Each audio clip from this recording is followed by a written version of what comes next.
Then hello, welcome to RVN Music Zone.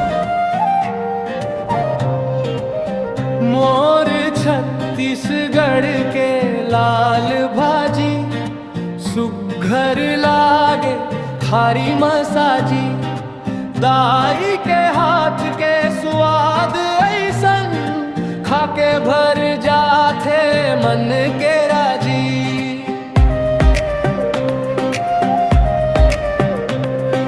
धान के महक माटी के खुशबू, गाँव के जिंदगी गजब निराली, हमारी को चैबो हर संग राज करे।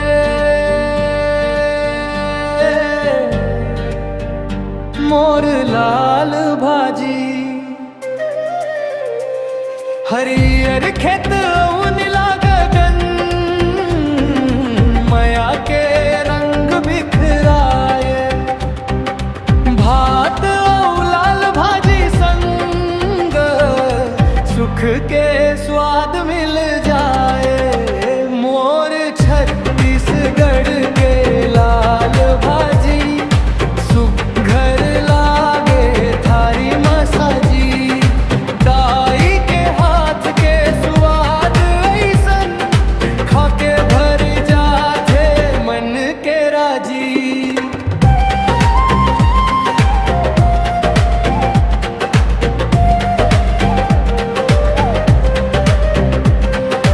चूल्हा ऊपर हांडी चढ़ गे, लहसुन के छौंक महक बगराए, गरम गरम भात संग खाबो, दाई के माया मन लहर साए।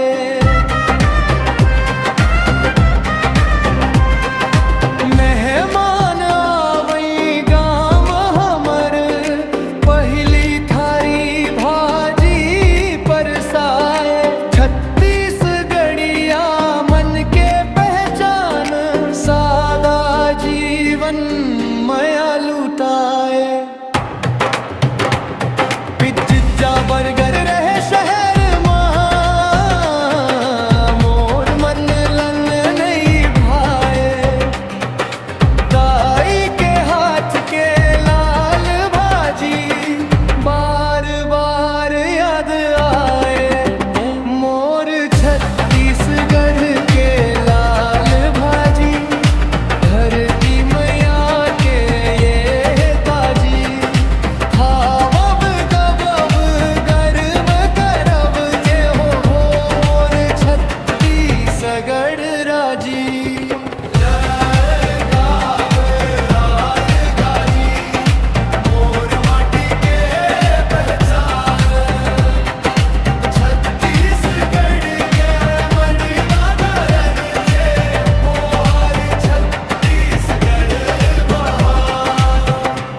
अगर इसे धीस के वायरल सीजी फोक डीजे स्टाइल में बनाना चाहते हैं तो मैं इसी थीम पर माले और पूरी तरह कमर्शियल वर्जन भी लिख सकता हूँ।